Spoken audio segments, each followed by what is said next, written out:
નમસ્કાર, ન્યૂઝ 18 ગુજરાતીમાં આપનું સ્વાગત છે। આપની સાથે હું છું કોમલ। સમાચારની શરૂઆત કરીએ તો જામનગરમાં ભર ઉનાળે વરસાદ ખાબક્યો છે। કાલાવડ પંથકમાં વરસાદી માહોલ જામ્યો છે। કાલાવડ શહેર અને તાલુકાના આસપાસના ગ્રામ્ય વિસ્તારમાં ધીમી ધારે વરસાદ નોંધાયો છે તો કમોસમી વરસાદને પગલે ઉનાળુ પાકને નુકસાન જવાની ભીતિ પણ સેવાઈ રહી છે। તો કાલાવડ પંથકના દ્રશ્યો સામે આવ્યા છે કે જ્યાં વરસાદની શરૂઆત થઈ ગઈ છે તો કાલાવડ પંથકમાં વાતાવરણમાં એકાએક પલટો જોવા મળ્યો છે તો ગરમીથી લોકોને આંશિક રાહત પ્રાપ્ત થઈ છે પરંતુ કમોસમી વરસાદને કારણે બીજી તરફ ઉનાળુ પાકને નુકસાન જવાની ભીતિ સેવાઈ રહી છે જેના કારણે ખેડૂતો ચિંતાતુર બન્યા છે। તો કાલાવડ શહેર અને ગ્રામ્ય વિસ્તારની આ તસવીરો સામે આવી રહી છે। સંવાદદાતા કિંજલ અમારી સાથે જોડાઈ ગયા છે। કિંજલ, અત્યારે કાલાવડ પંથકમાં કયા પ્રકારનું વાતાવરણ છે? બિલકુલ કોમલ, જે પ્રકારે વાત મળે હાલ જામનગર જિલ્લાના કાલાવડ પંથકમાં બપોર બાદ જે પ્રકારે ગોરંભાયેલા વાદળો છે તે જોવા મળ્યા હતા। બફારા વચ્ચે વરસાદી માહોલ છે તે જામ્યો છે। ખાસ કરીને ભર ઉનાળે ચોમાસા જેવી જે આખી ઘટના છે તે જોવા મળી છે, જે માહોલ છે તે જોવા મળ્યો છે, જેને લઈને કમોસમી વરસાદ પડતા ઉનાળુ પાકને નુકસાન જવાની ભીતિ છે, જેને લઈને જગતના ચાષ છે એ પણ ચિંતાતુર બન્યા છે। જે પ્રકારે હાલ કાલાવડ અને આસપાસના ગ્રામ્ય વિસ્તારમાં ભારે બફારા વચ્ચે જે વરસાદ પડ્યો છે, કમોસમી વરસાદને લઈને ક્યાંક નુકસાનીની ભીતિ છે તો બીજી તરફ ક્યાંક ગરમીમાં રાહત પણ મળી છે। કોમલ જી કિંજલ, સમગ્ર માહિતી બદલ આપનો આભાર। 2 દિવસ રાજ્યમાં વરસાદની હવામાન વિભાગ દ્વારા આગાહી કરવામાં આવી છે। 22 અને 23 મે છૂટાછવાયા સ્થળોએ વરસાદની સંભાવના સેવાઈ રહી છે। સૌરાષ્ટ્ર અને દક્ષિણ ગુજરાતના કેટલાક જિલ્લાઓમાં વરસાદ વરસી શકે છે। મેઘગર્જના સાથે હળવાથી મધ્યમ વરસાદની વકી છે તો 15 થી 20 કિલોમીટરની ઝડપે પવન ફૂંકાઈ શકે છે। ઉત્તર પાકિસ્તાન તરફ સાયક્લોનિક સિસ્ટમ અને ટ્રફ સક્રિય હોવાથી વરસાદની આગાહી કરવામાં આવી છે તો ભાવનગર, અમરેલી, ગીર સોમનાથ, દીવ, નવસારી, વલસાડ, ડાંગ અને તાપીમાં પડી શકે છે વરસાદ। અમદાવાદમાં ગરમીનો પ્રકોપ યથાવત રહેશે તો અમદાવાદમાં 43 ડિગ્રી તાપમાન રહેવાનું અનુમાન લગાવવામાં આવી રહ્યું છે।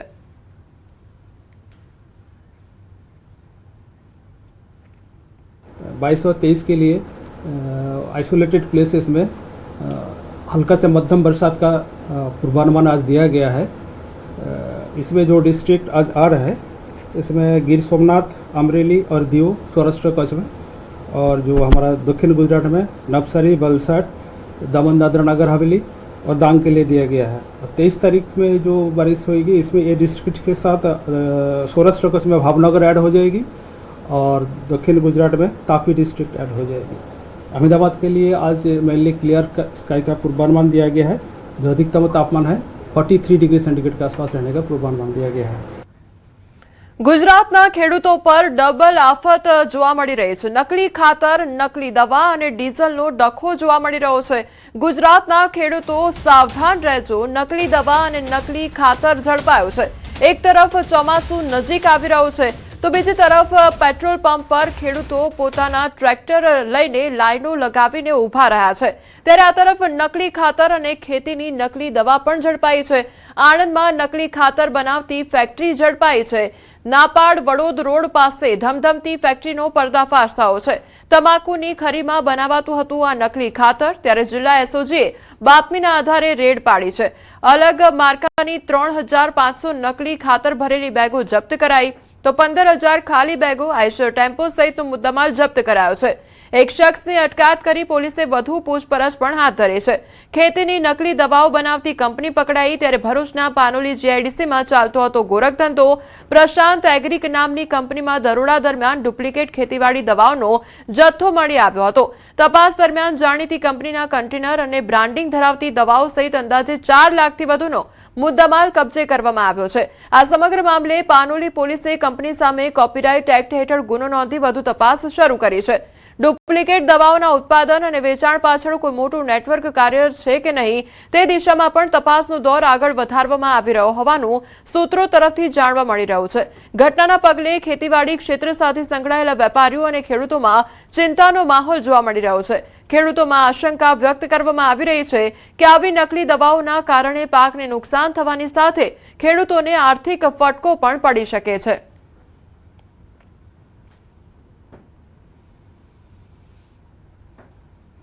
કલોલના સાતેજની ફેક્ટરી ભયંકર આગની ઘટના સામે આવી છે। મોટી આગ હોવાથી અમદાવાદ, ગાંધીનગર, કલોલના ફાયર ફાઈટરો ઘટનાસ્થળે પહોંચ્યા તો તેજદારીના ભાગરૂપે પોલીસ ઘટનાસ્થળે પહોંચી અને લોકોને દૂર કર્યા હતા। વધતી ગરમીને કારણે ફેક્ટરીમાં આગ વધી રહી છે તો કલોલની આ ઘટના સામે આવી છે કે જ્યાં સાતેજમાં ફેક્ટરીમાં ભીષણ આગ લાગવાની ઘટના સામે આવી છે તો આગ પર કાબુ મેળવવાના પ્રયાસ પણ હાથ ધરવામાં આવ્યા છે। કલોલના સાતેજની ફેક્ટરીમાં ભયંકર આગની ઘટના અને મોટી આગ હોવાથી અમદાવાદ, ગાંધીનગર, કલોલના ફાયર ફાઈટરો ઘટનાસ્થળે પહોંચ્યા છે। તેજદારીના ભાગરૂપે પોલીસ ઘટનાસ્થળે પહોંચી અને લોકોને દૂર કરવામાં આવ્યા છે તો વધતી ગરમીને કારણે ફેક્ટરીમાં આગ વધી રહી છે। કલોલની સાતેજમાં આવેલ ફેથ નામની વેક્સ બનાવતી કંપનીમાં ભીષણ આગ લાગી તો આગની ભયાનકતા જોતા મેજર કોલ જાહેર કરવામાં આવ્યો। કલોલ, ગાંધીનગર, અમદાવાદ, કડી સહિતના ફાયર ફાઈટરો ઘટનાસ્થળે પહોંચી આગ કાબુ લેવા માટે પ્રયત્નો પણ શરૂ કરવામાં આવ્યા છે। કંપનીમાં રાખેલું વેસ્ટ બાળવાથી ધુમાડા દૂર દૂર સુધી દેખાઈ રહ્યા છે તો તકેદારીના ભાગરૂપે સાતેજ પોલીસનો કાફલો ઘટનાસ્થળે પહોંચ્યો છે। આગને જોતા કલોલ મામલતદાર પણ ઘટનાસ્થળે રવાના। હાલ આગનું કારણ અકબંધ છે। તો કલોલના સાતેજની ફેક્ટરીમાં આગ લાગવાની ઘટના બની છે અને આગે વિકરાળ સ્વરૂપ ધારણ કર્યું છે તો સાતેજની ફેક્ટરીમાં ભયંકર આગ લાગી અને ત્યારબાદ ફાયર ફાઈટરની ટીમો ઘટનાસ્થળે પહોંચી છે અને આગ પર કાબુ મેળવવાનો પ્રયાસ હાથ ધરવામાં આવ્યો છે તો બીજી તરફ આગને જોતા કલોલ મામલતદાર પણ ઘટનાસ્થળે રવાના થયા છે। સંવાદદાતા ગીતા અમારી સાથે જોડાઈ ગયા છે। ગીતા, સાતેજમાં ફેક્ટરીમાં ભીષણ આગ લાગી છે, હાલ કયા પ્રકારની પરિસ્થિતિ સર્જાઈ છે? જી, કલોલના સાતેજમાં આવેલ ફેથ નામની વેક્સ બનાવતી કંપનીમાં ભીષણ લાગી છે અને આગની ભયાનકતાને જોતા મેજર કોલ જાહેર કરવામાં આવ્યો છે। કલોલ, ગાંધીનગર, અમદાવાદ, કડી સહિતના ફાયર ફાઈટરો હાલ ઘટના સ્થળે પહોંચીને આગ કાબુમાં લેવાનો પ્રયાસ કરી રહ્યા છે। કંપનીમાં રાખેલું વેક્સ બળવાથી ધુમાડા દૂર દૂર સુધી દેખાઈ રહ્યા છે। તકેદારીના ભાગરૂપે સાતેજ પોલીસનો કાફલો પણ ઘટના સ્થળે પહોંચ્યો છે અને આગને જોતા કલોલ મામલતદાર પણ ઘટના સ્થળે રવાના થયા છે। હાલ આગનું પ્રાથમિક કારણ જાણી શકાયું નથી પરંતુ આગ બુઝાવવાના પ્રયાસો ચાલુ છે। જી ગીતા, સમગ્ર માહિતી બદલ આપનો આભાર। તો સાતેજની આ જે ફેક્ટરી છે તેમાં આગ લાગવાની ઘટના બની છે અને આગે વિકરાળ સ્વરૂપ ધારણ કર્યું છે જેને જોતા તમામ જે ફાયર ફાઈટરની ટીમો છે તે ઘટના સ્થળે પહોંચી ચૂકી છે અને તેમના દ્વારા આગ પર કાબુ મેળવવાના પ્રયાસો હાથ ધરવામાં આવી રહ્યા છે પરંતુ આગ એટલી વિકરાળ છે કે ધુમાડાના ગોટે ગોટા દૂર દૂર સુધી નજરે પડી રહ્યા છે તો બીજી તરફ અત્યારે ઘટના સ્થળે જે સ્થાનિક મામલતદાર છે તે પણ પહોંચી રહ્યા છે અને આગ પર કાબુ મેળવવાની જે કામગીરી થઈ રહી છે તેનું નિરીક્ષણ પણ તેમના દ્વારા કરવામાં આવશે પરંતુ અત્યારે અફરાતફરીનો થોડો ઘણો માહોલ પણ ત્યાં સ્થળ પર જોવા મળી રહ્યો છે તો આગની ભયાનકતાને જોતા અલગ અલગ જે તસવીરો સામે આવી રહી છે ખૂબ જ વિકરાળ આગ લાગી છે અને જે વેક્સ બનાવવાની જે ફેક્ટરી છે તેમાં આગ લાગવાની ઘટના બની છે અને તેના કારણે જે આગે વિકરાળ સ્વરૂપ ધારણ કરી લીધું છે। દૂર દૂર સુધી ધુમાડાના ગોટે ગોટા નજરે પડી રહ્યા છે તો કલોલના સાતેજ ખાતે આ ફેક્ટરી આવેલી છે અને તેમાં ભયંકર આગ ફાટી નીકળી છે તો મેજર કોલ પણ જાહેર કરી દેવામાં આવ્યો છે। આગે વિકરાળ સ્વરૂપ ધારણ કરતા આ મેજર કોલ જાહેર કરવામાં આવ્યો છે તો અલગ અલગ વિસ્તારમાંથી જે ફાયર ફાઈટરની ટીમો છે ગાંધીનગર, કલોલ, અમદાવાદ ખાતેથી ફાયર ફાઈટરની ટીમો ઘટનાસ્થળે પહોંચી છે અને તેમના દ્વારા આગ પર કાબુ મેળવવાનો પ્રયાસ હાથ ધરવામાં આવી રહ્યો છે તો આગની ભયાનકતાને જોતા મેજર કોલ જાહેર કરવામાં આવ્યો છે કારણ કે દૂર દૂર સુધી ધુમાડાના ગોટે ગોટા નજર પડી રહ્યા છે અને આગે વિકરાળ સ્વરૂપ ધારણ કરી લીધું છે જેના કારણે આ મેજર કોલ જાહેર કરવામાં આવ્યો છે। જૂનાગઢમાં 24 કલાકમાં ઓગળી ગયો છે ડામર। ઝાંઝરડા રોડ પર રાત્રે કરેલું ડામર દિવસે ઓગળી ગયો અને ડામર પર વ્યવસ્થિત ધૂળનો છંટકાવ ન કરવામાં આવ્યો તો ડામર ઓગળતા વાહન ચાલકો મુશ્કેલીમાં મુકાઈ ગયા છે। ડામરના કારણે અકસ્માતની ભીતિ પણ સેવાઈ રહી છે। ડામર રોડ પર વ્યવસ્થિત ધૂળનો છંટકાવ કરવા લોકોની માંગ ઉઠી છે। રાતના ડામર કરવામાં આવ્યો છે જે પૂરતા પ્રમાણમાં ધૂળ નાખવી જોઈએ ડામર પર એ નખાણી નથી। આજ બપોરના સવારથી તડકાના હિસાબે ડામર ઓગળ્યો છે તો ધૂળ નાખવા તંત્રને વિનંતી। જૂનાગઢ શહેરમાં એક બાજુ તાપમાનનો પ્રકોપ તો બીજી તરફ રાત્રિના સમયે જ ઝાંઝરડા રોડ પર જે ડામર બિછાવવામાં આવ્યું હતું ને તે ડામર હવે ઓગળવા લાગ્યું છે ને જેના કારણે લોકો છે તે મુશ્કેલીમાં મુકાયા છે। આપ જોઈ શકો છો કે અહીં જે ડામર જે પાથરવામાં આવ્યું છે ને જેના કારણે લોકો છે તે મુશ્કેલીમાં મુકાય છે, બીજી તરફ વાહનો ચલાવવા પડે છે ના છૂટકે, કારણ કે એક સાઈડ છે ત્યાં ડામર ઓગળી ગયું છે. વ્યવસ્થિત ધૂળનો છંટકાવ નથી કરવામાં આવ્યો ને જેના કારણે વાહનોના પૈડા છે તે પણ તેમાં ચોંટવા માંડે છે અને લોકો ચાલીને પણ નથી જઈ શકતા તેવો પણ આક્ષેપ છે. એટલે કે વહેલી તકે આ જે ડામર ઓગળ્યું છે તેમાં કોઈ અકસ્માત ન સર્જાય તે માટે ધૂળનો વ્યવસ્થિત છંટકાવ કરવામાં આવે તેવી માંગ લોકો કરી રહ્યા છે. અમાર બખાઈ, ન્યૂઝ 18 ગુજરાતી, જૂનાગઢ.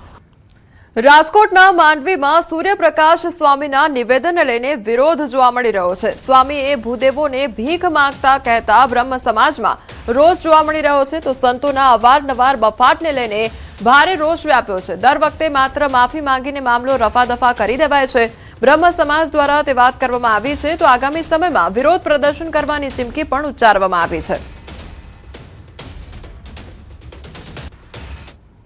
દેવી દેવતાનું બારંવાર અપમાન કરે છે અને કાલે તો એને હદ વટાવી નાખી છે. બ્રાહ્મણો વિશે બફાટ કર્યો છે. સનાતન ધર્મના મૂળ જે કોઈ હોય તો બ્રાહ્મણ છે એના વિશે એને ખૂબ બફાટ કર્યો છે.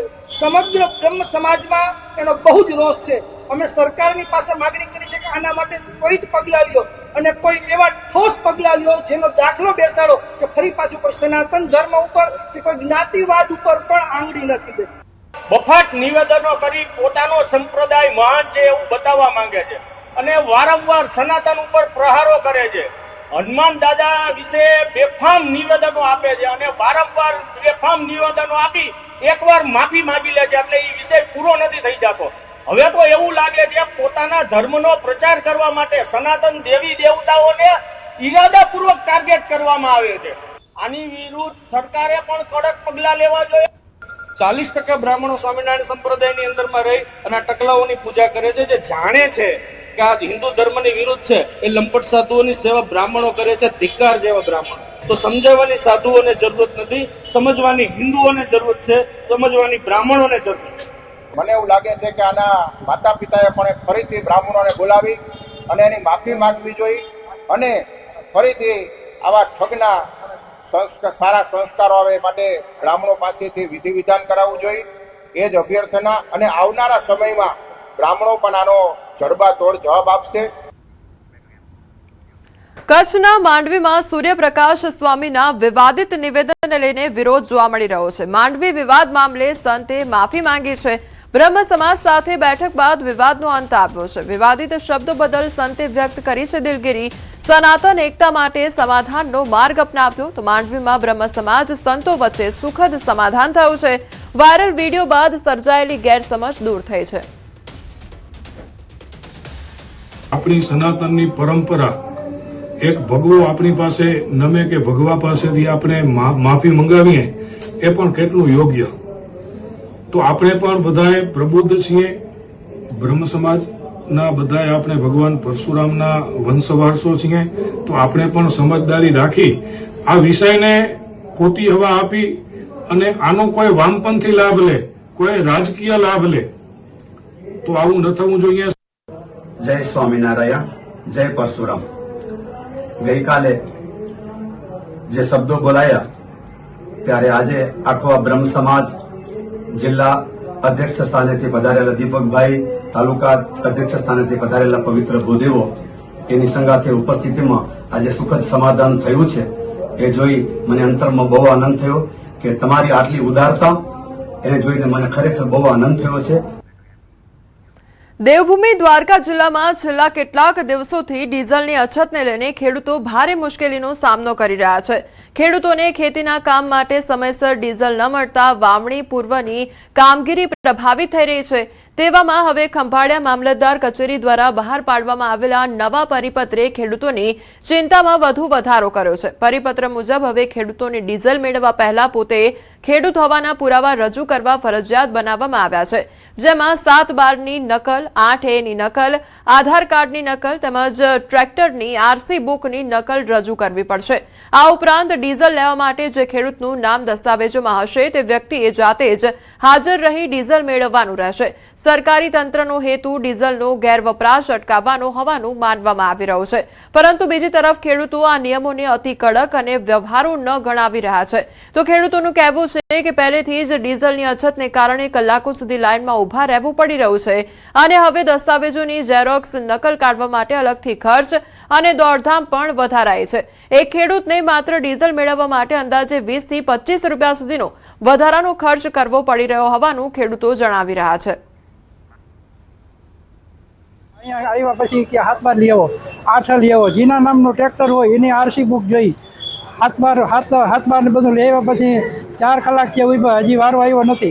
અને આવીને ગમે ચીઠી લઈને વયા જાય, હાથબારનો બચ જોતા નથી અને કયો હતા કે આ રીતે જ હાલશે, વ્યવસ્થા કંઈ છે નહીં, કંઈ પણ વ્યવસ્થા થાય.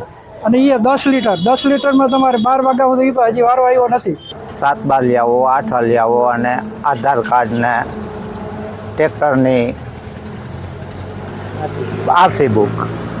હવે અમે આરસી બુક તો હોય અમારી પાસે, પણ આધાર કાર્ડ ને લેવા જાય તો ન્યાય લાઈનમાં, અહીંયા આવી પેટ્રોલ પંપે તો ત્યાં ના હોય, અને જ્યાં માંથી કઢાવીને આવી તો અહીં પેટ્રોલ થઈ જાય. પણ અત્યારે અહીંયા ઉભો સવારનો ઉભો હજી સાંજ સુધીમાં મળશે એનું કંઈ ખાતરી થઈ નથી. તો આ આટલા 2000ના ડીઝલ હાટું થઈને અને આખો દિવસ ખેતી કરવી કે અહીંયા લાઈનમાં ઊભું. 7 બાર 8 માગ્યા, 2000નું આપ્યું. હવે જીસીબીમાં ભરવાનું 2000નું, તો આ લઈ આવી તો એ પોહાય નહીં. એક 25-50 રૂપિયાનો ખર્ચો આવે અને હાલે 2 થી 3 કલાક. તો આમાં ખેડૂતને કરવાનું અત્યારે ખેડૂતની ખાસ જરૂર છે ખેતીમાં. પાછો 7 બાર વાળો વ્યક્તિ જોઈએ, આરસી બુક વાળો પોતે જોઈએ. હવે માલિક આજે ન હોય તો સવારથી સાંજ સુધી તમે ઊભો તો વારો ના આવે. 2000ના ડીઝલ આટું થઈને અમારે હું આખો દી બગાડવું. 7 બાર 8 બાર કટવા જાવ તો અહીંયા સાલી 50 રૂપિયા ત્યાં જોઈએ, 100 રૂપિયા અહીંયા ખંભાળીએ પૂગવાનું પેટ્રોલ ભર્યું અને અહીંયા આવ્યો તો થઈ ગયા 2-3 દી પછી આવે છે. હાલના સમયમાં ખેડૂતોને ડીઝલની વધારે જરૂરત હોય, જેના કારણસર ખેડૂતો હાલમાં મોટી સંખ્યામાં ડીઝલનો જથ્થો લેવા માટે આવી જાય છે, જેના કારણોસર ડીઝલનો જથ્થો જલ્દી ખૂટી જાય છે. ખાસ અપીલ છે કે આપણા તાલુકામાં ડીઝલનો પૂરતો જથ્થો ઉપલબ્ધ છે. આથી ડીઝલ નહીં મળે એવી કોઈ પણ ખોટી અફવાઓ પર વિશ્વાસ ન કરવો અને બિનજરૂરી સંગ્રહ કરવાનું ટાળવું. હાલ જરૂર હોય તો પંપ પર બધાને ડીઝલનું વેચાણ ચાલુ જ છે.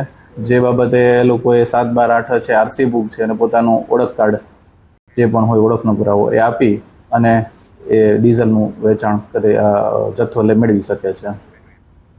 ભાવનગરના ત્રાપજ અલંગ હાઈવે પર આવેલા HP પેટ્રોલ પંપ પર ડીઝલ માટે લાંબી લાઈનો લાગી. ખેડૂતોનો આક્ષેપ છે કે છેલ્લા 4 દિવસથી રોજ કલાકો સુધી લાઈનમાં ઊભા રહેવા છતાં પૂરતું ડીઝલ મળતું નથી. ડીઝલની અછતને કારણે ખેડૂતો તેમજ સામાન્ય નાગરિકો ભારે પરેશાનીનો સામનો કરી રહ્યા છે. આજુબાજુના ગામોના ખેડૂતો કેરબા અને ટ્રેક્ટરો લઈને પેટ્રોલ પંપ પર પહોંચી રહ્યા છે. સરકારની અપીલ છતાં લોકોમાં ડીઝલ નહીં મળતું હોવાની ફરિયાદ પણ ઉઠી રહી છે. 4 દિવસથી ડીઝલની લાઈનમાં ખેડૂત ઉભા, અમે હારે ઉભા 4 દી આવી, કેમ કે ડીઝલ છે લાઈનમાં રહેવી, 5 જણા 10 જણા ડીઝલ મળે પાછું બંધ પૂરું છે, પાછા ઘરે વ્યા છે. ખેડૂતની મુશ્કેલી પૂરેપૂરી. અત્યારે ડીઝલ મળતું નથી, બહાર એમ કહે છે ડીઝલ મળે છે પણ ડીઝલનો સ્ટોક જ નથી આવતો. આ રાતના વારામાં બેઠા છે છતાં ડીઝલ મળતું નથી. જૂનાગઢમાં ડીઝલની અછત વચ્ચે પેટ્રોલ પંપ પર લાંબી લાઈનો જોવા મળી રહી છે. બાઉદીન કોલેજ નજીક આવેલા જગત પેટ્રોલ પંપ પર રિક્ષા ચાલકોએ આક્ષેપ કર્યો કે કલાકો સુધી લાઈનમાં ઊભા રહેવા છતાં પૂરતું ડીઝલ મળતું નથી, જ્યારે લાગવગ ધરાવતા લોકોને સરળતાથી ડીઝલ આપવામાં આવી રહ્યું છે. આ દરમિયાન જિલ્લા ભાજપ મહામંત્રી ઉમેશ બામરોલિયા લાઈનમાં આડે ઘૂસ્યા હોવાના આક્ષેપો થયા હતા. જો કે ઉમેશ બામરોલિયાએ સ્પષ્ટતા કરી કે તેઓ 1 કલાક સુધી લાઈનમાં ઊભા રહ્યા બાદ જ ડીઝલ ભરાવ્યું હતું અને આક્ષેપોને ફગાવ્યા હતા. 1 કલાકની લાઈનમાં ઉભા છીએ તો ડીઝલ મળતું નથી. બરાબર, 100-200 રૂપિયાનો આપ્યા તો અમારે ધંધો કરવો કે કઈ રીતે કરવો? 2 કલાક લાઈનમાં ઉભા રહેવો કે ડીઝલ બોલાવવું પડે? જે આક્ષેપો લાગ્યા છે આપણે સીધા જે ભાજપના મહામંત્રી છે તેમની સાથે વાત કરશું. શું કહેશો? આક્ષેપો લાગ્યા છે કે તમે આડાથી વારો લીધો છે અને લઈને કોણ એવું કે આડે રિક્ષાવાળા એવું કહે છે કે આ સફેદ મારું લાઈનમાં જ ગાડી એવી ને તમે જોતા તો તમે ન્યૂઝ ક્યાંય મારા ચેનલ લીધી ને? આ મેં વિડિયો કર્યા ને, તમે ડાયરેક્ટ ક્યાં લાઈનમાં? ના પંપ વાળાને પૂછો, લાઈનમાં જ એવી મારી ગાડી. પંપ વાળા તો ન જ કહે ને. એટલે આ લોકોના ગઈકાલે પણ મારી ગાડી 1 કલાક ક્યાં પડી યાર? 1 કલાક થી મારી ગાડી લાઈનમાં પડી. આ લાઈનમાં લેવી ગાડી આ લોકો એવો આક્ષેપ અને તમે આમાં કોણ કે રિક્ષાવાળા બોલો ભાઈ રિક્ષાવાળાને પૂછો કોઈ કહે છે ગાડી મારી પાસે ઇન્ટરવ્યુ છે આ રિક્ષાવાળા ઉભા બધા પણ મારી પાસે ઇન્ટરવ્યુ છે ઇન્ટરવ્યુ તો કોઈ તમને એવું કે રિક્ષાવાળા કે મહામંત્રીની ગાડી એટલે તમને પૂછવા આવ્યા કે ભાઈ આવો આક્ષેપ છે નહીં આક્ષેપ ખોટો ને જુનાગઢ જિલ્લામાં છેલ્લા 4 થી 5 દિવસથી ડીઝલ માટે લાંબી લાઈનો લાગી છે. પરસેવો પાડી અને કલાકો સુધી છે તે રિક્ષા ચાલકો અને જે ખેડૂતો લાઈનમાં ઉભા રહી અને ડીઝલ પુરાવા માટે આવી રહ્યા છે તે પણ દ્રશ્યો ને સીધી જ ગાડીના દ્રશ્યો હું બતાડવા માંગીશ કે કેમેરામેનને કહીશ કે ઝૂમ કરે કે ભાજપના મહામંત્રીની ગાડી છે 10 મિનિટની અંદર આવી અને સીધું ડીઝલ પુરાવે છે તેવો આક્ષેપ રિક્ષા ચાલકોએ કર્યો છે. રિક્ષા ચાલકો કલાક સુધી લાઈનમાં ઉભા રહે છે પરંતુ ભાજપ વાળાના વારા સીધા જ આવી જાય છે. ભાજપ વાળા હોય તેને સીધું ડીઝલ મળે છે તેનો જીવતો જાગતો દાખલો જુનાગઢમાંથી સામે આવ્યો છે. ત્યારે આ ક્યારે બંધ થશે તે જોવું રહ્યું. અમર બખાઈ, ન્યૂઝ 18 ગુજરાતી, જુનાગઢ. રાજ્યમાં વસ્તી ગણતરીના નામે સક્રિય થયેલા સાયબર ઠગોથી બચવા ગુજરાત પોલીસે સતર્ક રહેવા અપીલ કરી છે. આ ફ્રોડમાં ઠગો વોટ્સએપ મેસેજ, અજાણી લિંક કે એપીકે ફાઇલ મોકલીને વસ્તી ગણતરીના બહાને લોકોના મોબાઈલનો એક્સેસ મેળવી લે છે અને બેંક વિગતો, ઓટીપી કે ખાનગી ડેટા ચોરીને ખાતામાંથી રૂપિયા ઉપાડી લે છે. સાયબર ક્રાઇમ વિભાગે સ્પષ્ટતા કરી છે કે સરકાર ક્યારેય વસ્તી ગણતરી માટે ફોન પર આવી કોઈ ગુપ્ત માહિતી માંગતી નથી. તેથી લોકોએ કોઈપણ અજાણી લિંક પર ક્લિક ન કરવું અને શંકાસ્પદ પ્રવૃત્તિ જણાય તો તુરંત સાયબર હેલ્પલાઇન નંબર 1930 પર સંપર્ક કરવો. એક એપીકે ફાઇલ મોકલવામાં આવે છે જેમાં કહેવામાં આવે છે કે આપની જે વસ્તી ગણતરીમાં જે અપડેટ કરવાની છે આ તારીખ સુધી આપણે ડરાવવાનો પ્રયત્ન કરવામાં આવે છે કે આટલા સમયમાં અપડેટ નહીં કરો તો આપની જે ડિટેલ છે એ ડિલીટ કરી દેવામાં આવશે તો અપડેટ નહીં થાય તો આપનું નામ એમાંથી ડિલીટ થઈ જશે. એવું કહીને આપણે એપીકે ફાઇલ ડાઉનલોડ કરાવી અને પછી આપના જે બેન્કિંગ ક્રેડેન્શિયલ છે એમની ચોરી કરીને પછી આપની સાથે ઠગાઈ કરી શકે છે. તો આવા જે અનનોન સોર્સ હોય કે વોટ્સએપમાંથી કે સોશિયલ મીડિયા મારફતે આપણે કોઈ એવી રીતના કોઈ લિંક ડાઉનલોડ કરવાનું અથવા તો ક્લિક કરવાનું કહેવામાં આવે છે તો આપણે ન કરવું. રાજકોટ જિલ્લાના ધોરાજીમાં આજે વિકાસનો નવો અધ્યાય શરૂ થયો છે. ધોરાજી શહેરના ટાઉન હોલ ખાતે આજે કેન્દ્રીય શ્રમ, રોજગાર અને રમતગમત મંત્રી મનસુખ માંડવિયાની વિશેષ ઉપસ્થિતિમાં વિવિધ વિકાસ કાર્યોનું લોકાર્પણ કરવામાં આવ્યું છે. દીપ પ્રાગટ્ય કરી કાર્યક્રમનો પ્રારંભ કરાયો હતો જેમાં મોટી સંખ્યામાં સ્થાનિક નાગરિકો અને આગેવાનો ઉપસ્થિત રહ્યા હતા. મંત્રી મનસુખ માંડવિયાએ ધોરાજીની જનતાની સુખાકારી માટે રોડ, રસ્તા અને એમ્બ્યુલન્સ વાહન સહિતના વિકાસ કામોની ભેટ આપી છે. ઉપસ્થિત મહાનુભાવોએ આ કાર્યોને શહેરના વિકાસ માટે મહત્વપૂર્ણ ગણાવ્યા હતા. ધોરાજી નગરની સુવિધાઓમાં વધારો થાય, ધોરાજી નગરની જનતાની સગવડતાઓમાં વધારો થાય તેના પ્રયાસ રૂપે વિકાસ કાર્યોનો પ્રારંભ થઈ રહ્યો છે. ભવિષ્યની અંદર પણ જનતાની સુવિધાને ધ્યાનમાં રાખીને વિકાસ કાર્યો ચાલુ રહેશે. ભારતીય ચૂંટણી પંચ દ્વારા ગુજરાત સહિત 10 રાજ્યોની ખાલી પડતી રાજ્યસભાની કુલ 24 બેઠકો માટે ચૂંટણીના કાર્યક્રમની જાહેરાત કરવામાં આવી છે. ગુજરાતની પણ રાજ્યસભાની 4 બેઠકો માટે ચૂંટણી યોજાવાની છે જે આવનાર જૂન મહિનામાં મતદાન પ્રક્રિયા હાથ ધરવામાં આવશે. જો કે ગુજરાતમાં જૂન માસમાં જે 4 બેઠકો ખાલી થઈ રહી છે તેમાં ભાજપ અને કોંગ્રેસના દિગ્ગજ નેતાઓનો સમાવેશ થાય છે. એટલે કે કોંગ્રેસ દિગ્ગજ નેતા શક્તિસિંહ ગોહિલ પણ કાર્યકાળ પૂર્ણ થઈ રહ્યો છે જ્યારે ભાજપના પણ 3 નેતાઓ એટલે કે નરહરી અમીન, રમીલાબેન બારા અને રામભાઈ મોકરિયા ટર્મ પૂર્ણ થઈ રહી છે. ત્યારે તાજેતરમાં ચૂંટણી પંચ દ્વારા હવે જે ટર્મ પૂર્ણ થઈ છે તે અંગે ચૂંટણી માટેની તારીખ જાહેર કરી દીધી છે.